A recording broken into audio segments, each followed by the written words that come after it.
Assalamualaikum warahmatullahi wabarakatuh. Salam Om Swastiastu, Namo Buddhaya, salam kebajikan.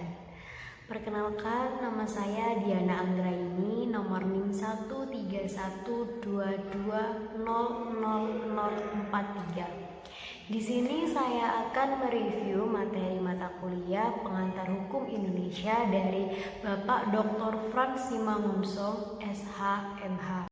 Ya, mari kita mulai saja. Apakah hukum itu? Menurut E. Utrecht dalam bukunya Pengantar Hukum Indonesia, hukum adalah himpunan petunjuk hidup yang mengatur tata tertib dalam suatu masyarakat dan seharusnya ditaati oleh anggota masyarakat yang bersangkutan. Oleh karena itu, pelanggaran terhadap petunjuk hidup itu dapat menimbulkan tindakan dari pemerintah masyarakat itu. Selanjutnya kita beralih ke pengertian pengantar hukum Indonesia.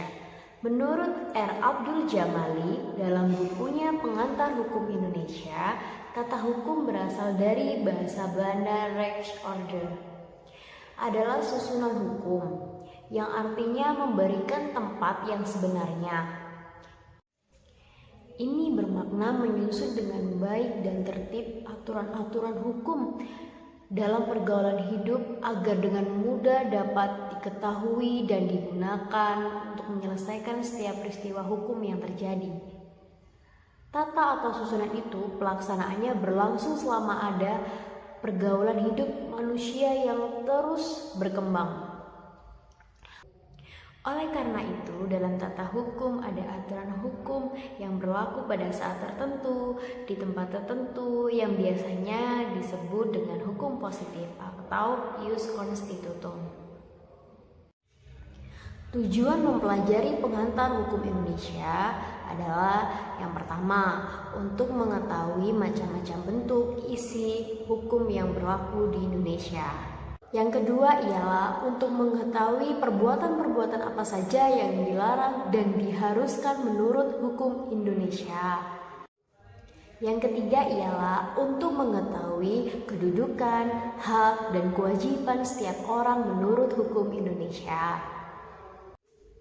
Dan yang keempat ialah untuk mengetahui lembaga pembuat dan pelaksana hukum Indonesia. Ruang lingkup pengantar hukum Indonesia ada 3. Yang pertama, hukum sebagai norma atau kaidah. Yang kedua, hukum sebagai gejala perilaku di masyarakat. Yang ketiga, hukum sebagai ilmu pengetahuan.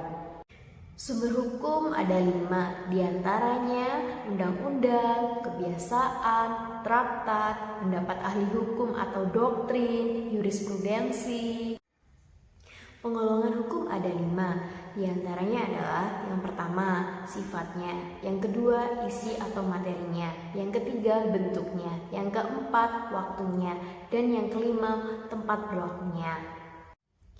Yuk kita bahas yang pertama, yaitu sifatnya. Sifatnya di sini terdiri dari 2, yaitu hukum memaksa dan hukum mengatur. Lalu yang kedua, isi atau materi. Isi atau materi ini terdiri dari 2, yaitu hukum publik dan hukum privat. Lalu yang ketiga, bentuknya. Bentuknya ada 2, yaitu hukum tertulis dan hukum tidak tertulis. Lalu yang keempat, yaitu waktunya. Waktunya di sini itu terdiri dari 3, yaitu yang pertama ius constitutum atau hukum positif. Terus yang kedua hukum ius constituendum atau cita hukum.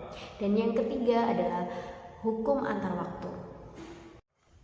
Dan yang kelima menurut tempat berlakunya. Menurut tempat berlakunya terdiri dari 3, yaitu yang pertama lokal, yang kedua nasional, dan yang ketiga adalah internasional. Sekian dan terima kasih review materi mata kuliah Pengantar Hukum Indonesia dari saya. Mohon maaf jika ada salah kata, saya akhiri. Wassalamualaikum warahmatullahi wabarakatuh.